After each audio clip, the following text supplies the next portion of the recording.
Entramos ya de lleno en las actividades de los Premios Princesa de este año. En Bueño, este mediodía, primer concierto homenaje a Serrat, en el que han participado un elenco de 23 artistas y músicos que están resumiendo una época, un tiempo, el de Joan Manuel Serrat y sus coetáneos. Allí está Mas Álvarez. ¿Cómo ha ido la fiesta, Max?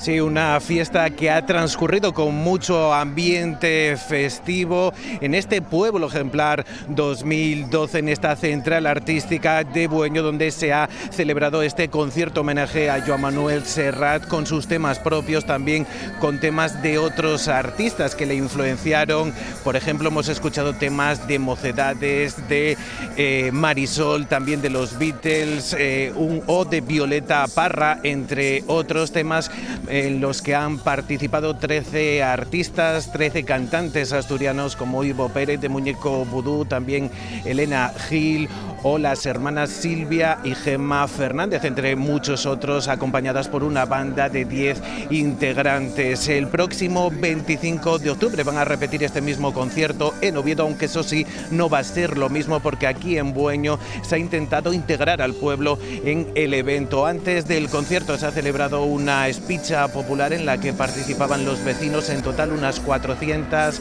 personas han participado en este evento, y incluso ha habido quien a lo largo de las canciones, de los temas que hemos escuchado, se ha animado a bailar con este lujo musical bajo este día de sol que ha culminado con una sorpresa. Todos los cantantes se han subido al escenario para cantar, para interpretar el tema mediterráneo del Premio Princesa de las Artes 2024.